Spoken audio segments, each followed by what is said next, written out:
Muy buenas, mi nombre es Guillermo Perea y soy profesor de la Institución Provincial Fernando Quiñones, en Cádiz.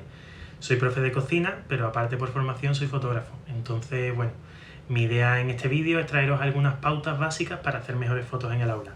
Espero que os guste.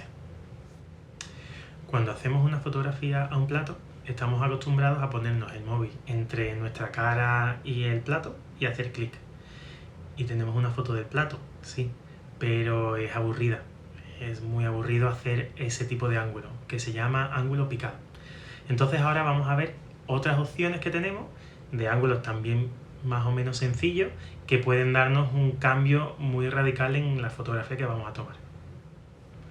Si cambiamos el ángulo desde el que fotografiamos, podríamos coger por ejemplo el móvil y situarlo justamente desde arriba. Eso se le llama fotografía cenital y con ella vamos a resaltar las formas y los colores del plato. La saturación va a quedar mucho más alta, por lo que los colores se van a ver más vivos. Sin embargo, los relieves no van a quedar tan potentes. ¿Por qué es importante esto? Porque va a haber muchos platos en los que lo que vamos a buscar es que se note esos tonos, como por ejemplo puede ser una crema o una ensalada, pero en otros lo que vamos a buscar es que haya relieve, porque por ejemplo una foto de un filete con una guarnición desde arriba puede que se nos quede muy soso, mientras que si lo hacemos con otros ángulos que vamos a ver a continuación le va a dar algo más de vidilla.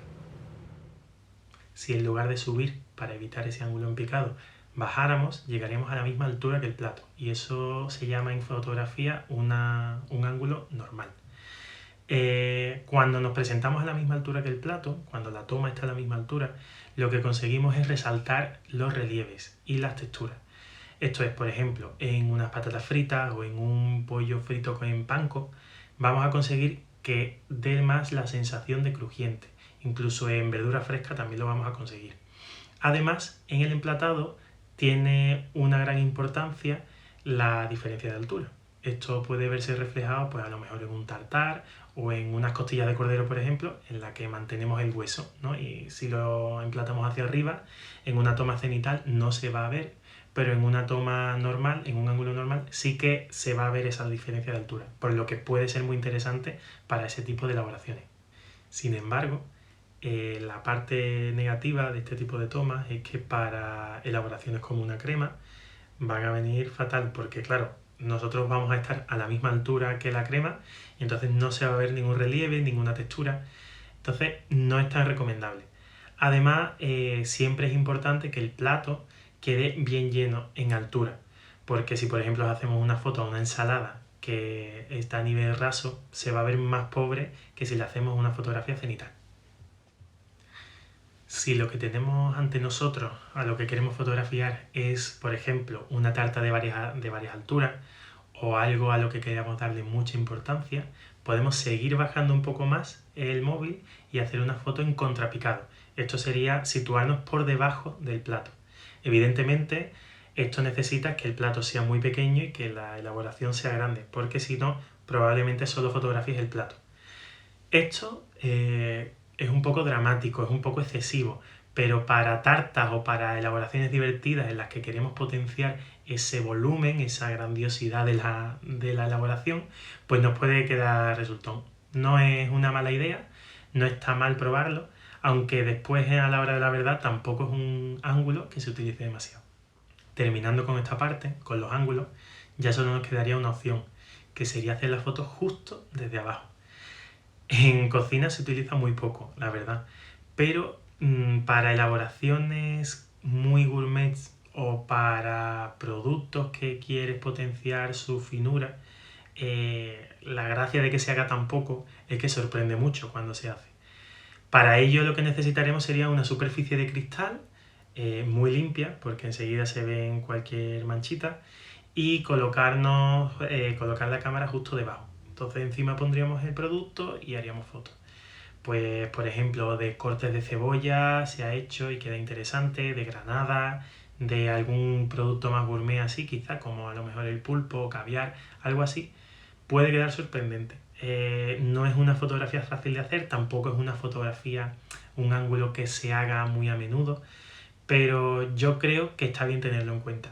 Si en algún momento veis que tenéis posibilidad de hacerla, no dejéis de intentarlo. El siguiente punto básico a la hora de hacer una fotografía sería la iluminación. Y cuando hablamos de iluminación parece que nos estamos refiriendo siempre a equipos carísimos, con flashes, etc. Y no tiene por qué ser así. En esta parte os voy a dar unas pequeñas pautas para seguir para hacer una fotografía con una iluminación decente con los elementos de los que disponemos en el aula. En primer lugar, la luz fluorescente, que es la que más tenemos en cocina, es nuestra principal enemiga. En primer lugar, siempre viene desde arriba. Una luz desde arriba no suele ser muy favorecedora. Además, da unos matices entre azules y verdosos que empeoran el aspecto de la materia prima. Y encima, para seguir, suele haber varias. El hecho de que haya varias nos va a provocar que haya una amalgama de sombras, por lo que no se va a ver una iluminación natural. Entonces es algo que debemos evitar a toda costa. Por otra parte, la iluminación de ventana es nuestra principal aliada. La iluminación que nos da una ventana va a ser una sola fuente, por lo que la sombra va a ser natural. Es una luz más cálida, no da esos matices azulados y verdosos y podemos modificarla más o menos. Si la iluminación no es muy potente, lo que tendremos que hacer es apagar alrededor las luces artificiales para que en la imagen la única luz que tenga que cobre importancia sea esa. Además, tenemos dos opciones de la iluminación de ventana, que sea una luz directa o una luz indirecta. Cuando hablamos de luz directa, nos estamos refiriendo a ese tipo de rayo de sol que entra y crea un contraste muy fuerte entre sombras y luces. Ese tipo de iluminación es más complicado de trabajar, es muy difícil hacer una buena foto con esa iluminación. Por eso es mejor una luz de ventana indirecta. Indirecta es cuando no nos dan los rayos de sol o cuando ponemos algo intermedio para que esa luz quede un poco más difuminada, como puede ser perfectamente algún store no totalmente opaco, sino algo translúcido, o si no, yo lo he hecho con bolsas de plástico. Con bolsas de plástico blanca, pues las pones de lado y ya está. O incluso papel de horno, que también lo suele haber en cocina y es muy fácil de utilizar.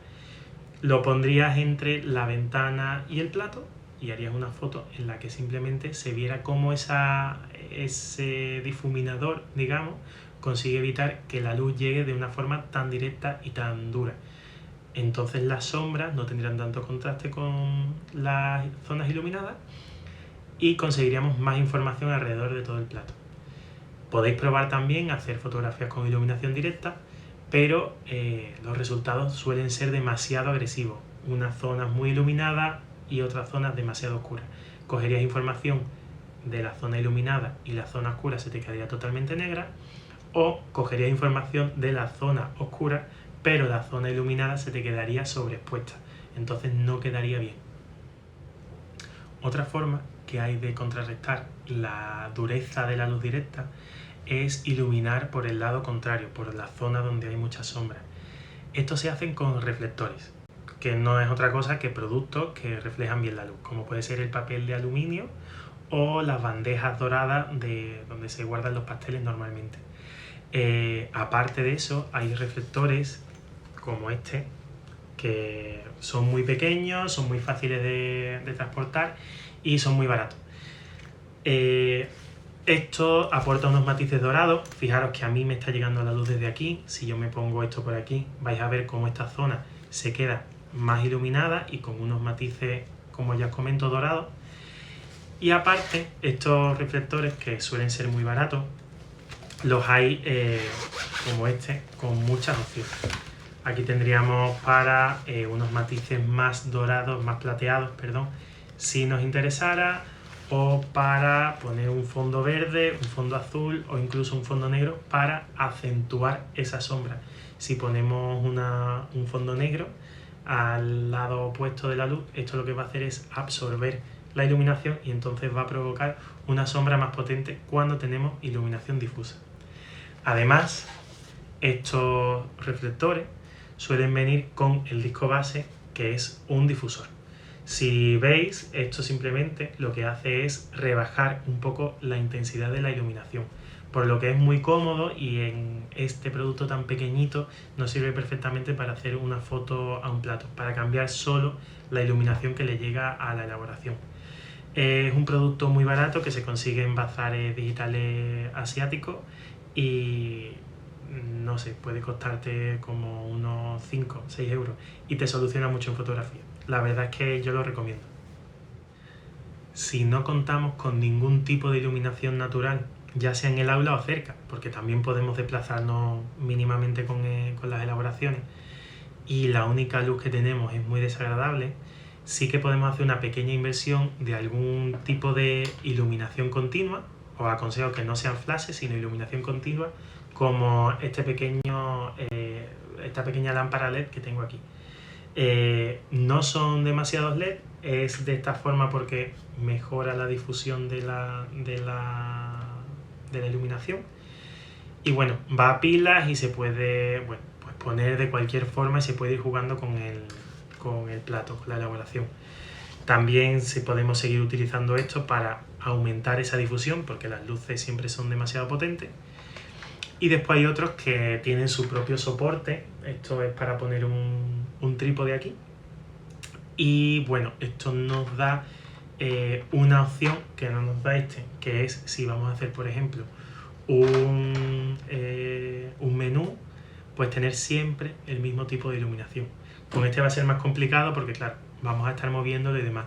Incluso con la iluminación natural también lo vamos a tener más complicado. Porque, claro, empezamos a hacer una elaboración a una hora, pero al final del día ya hay otra iluminación completamente distinta y las fotos igual no se ven como una serie. Mientras que con una iluminación artificial sí lo vamos a ver así. Dicho esto, lo que tenemos que intentar con la iluminación artificial es reproducir lo más fielmente posible la iluminación natural. ¿Cómo lo hacemos? Pues moviéndonos en márgenes de entre 90 y 45 grados. No subir mucho más la luz ni bajarla demasiado. ¿Por qué?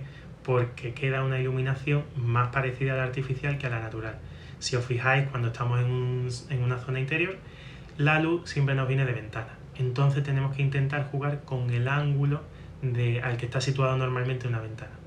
Ya podemos utilizar esa iluminación tanto de forma lateral, por un lado o por otro, como frontal.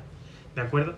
Es importante no utilizar una iluminación que salga de nosotros, porque siempre se ve un resultado muy raro. Es ese tipo de sensaciones que tú dices, algo falla, pero no sé exactamente el qué. Ese tipo de iluminación es mejor evitarlo. El siguiente punto que vamos a ver es el encuadre. Y es que todo lo que sale en una foto es importante, pero no todo lo que sale en la foto tiene que ser el elemento principal. Con un ejemplo creo que se ve más fácil. Si nosotros queremos hacer una foto de un pesto que acabamos de hacer, pues igual el resultado final es interesante. Pero si solo sale en la imagen pesto, pues igual tampoco es tan fácil identificarlo ni que nos apetezca como si nosotros ponemos una foto en la que va a salir ese pesto, pero también va a salir albahaca, algunos piñones, algo de parmesano. Nos retiramos un poco y sale un poco toda esa escena. ¿De acuerdo? Entonces tenemos que ver a qué altura es idónea la foto. Hay veces que nos va a venir muy bien acercarnos mucho al producto y hacer una foto de un primerísimo primer plano del producto, y otras veces que nos va a venir mejor retirarnos un poco para que se vea un poco la ambientación. En relación con el tema anterior de los encuadres, surge un nuevo tema que es de gran importancia, y estos son los fondos. Cuando nosotros nos vamos retirando, vamos haciendo un encuadre más general, vamos a ir descubriendo zonas de la cocina que tenemos que cuidar igual de bien de lo que cuidamos el plato. ¿Por qué? Porque una fotografía, por ejemplo en ángulo normal, en la que la elaboración principal es muy llamativa y preciosa y perfecta, no viste tanto o no queda tan impactante si al fondo lo que tenemos es un cubo de basura amarillo, una cañería, una tubería por otro lado de gas, un alumno de fondo, ese tipo de cosas distraen mucho de lo que nosotros queremos que llame la atención. Entonces tenemos que tenerlo muy en cuenta para estar atentos a qué estamos fotografiando. No solo el elemento principal, sino todo lo que sale en la fotografía. A esto se refieren los fotógrafos cuando dicen que cada píxel tiene las mismas probabilidades de llamar la atención, lo quieras tú o no. Al final todo lo que sale en la pantalla es igual de... tiene las mismas probabilidades, mejor dicho, de ser importante para el que la ve. El tema de los fondos en una cocina profesional es bastante complicado, porque los fondos que nos encontramos son, en su mayor parte, las mesas metálicas, que dan unos reflejos muy fuertes de la iluminación, la rebota y no queda nada agradable. Entonces es algo que debemos buscar una solución. Una de ellas puede ser buscar un mantel que haya de sala o servilletas grandes. Importante que estén planchadas o arrugarlas a idea para que parezca que eso es intencionado. Las típicas arrugas de haber estado doblado quedan muy feas si lo intentamos dejar estirado. ¿De acuerdo? Esa servilleta o ese mantel podríamos ponerlo en una zona que estuviera pegada a la pared, de forma que la foto, si la hacemos en ángulo normal, en ángulo picado, en contrapicado, lo que se viera fuera el mantel, la elaboración y la pared. Si es blanca, mejor que mejor. Otra opción que tenemos es comprar cartulinas. Las cartulinas hay de un montón de colores, las hay por muy poco precio y en cualquier lado. Podemos colocar una cartulina en el fondo, o sea, como fondo en la mesa de una fotografía cenital, o haciendo una pequeña curva de forma que si hacemos una fotografía en picado o una fotografía en ángulo normal, se vea. El problema de las cartulinas es, bueno, pues el que ya estáis suponiendo, me imagino, que se pringan con nada, que no son resistentes al agua, son muy delicadas, muy frágiles, que si se doblan un poquito se forman unos pliegues muy feos. Entonces es algo que para un día concreto, si queréis hacer una foto en un día por un menú o lo que sea, no está mal. Pero si queréis tener un producto que os valga a lo largo del tiempo, lo que os recomiendo son pues unos fondos profesionales. Los hay en espacios como AliExpress, son bastante baratos, os puede salir por 7 euros o algo así la unidad, y estos son de plástico. Entonces es muy fácil lavarlos, son resistentes al agua, se pueden utilizar de cualquier manera, y los hay tanto de colores lisos como de acabados, pues de ejemplo de mármoles, de madera, de pared descascarillada, de ladrillo, hay un montón de opciones. Entonces podéis utilizarlos para jugar con ellos, para tener otras opciones, y si lo que queréis es algo más neutro, pues coger algún color básico como puede ser el gris o puede ser el negro o el blanco, y con eso podéis jugar a hacer un montonazo de fotos de una forma muy cómoda. Las cartulinas, ya os digo, para algún día en concreto pueden servir, pero para lo largo del curso yo es algo que lo he intentado alguna vez, incluso dándole a algún alumno que cada uno tiene su cartulina y demás, y al final es un desastre, porque es que en la cocina se estropea muy fácilmente. Esa inversión yo creo que es algo que sí que merece la pena. Bueno, ya estamos terminando el vídeo, pero no me gustaría irme sin hablaros de la parte técnica de la fotografía. Al final la herramienta que utilicéis es muy importante, y gracias a los tiempos que corren tenemos móviles, todos o casi todos, con una cámara más que decente.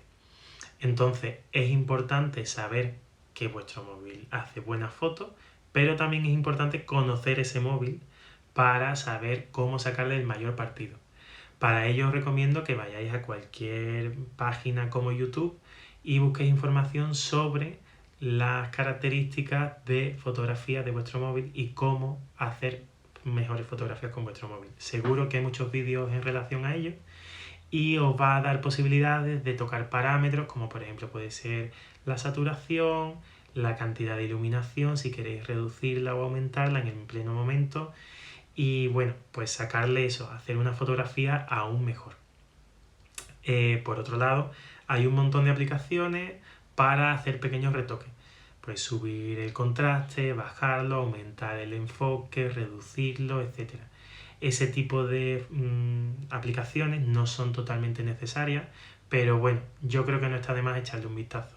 Hay muchas, la mayoría son gratuitas y bueno, yo creo que merece la pena eso, que cotilléis un poco a ver cuál os gusta y si podéis sacarle partido.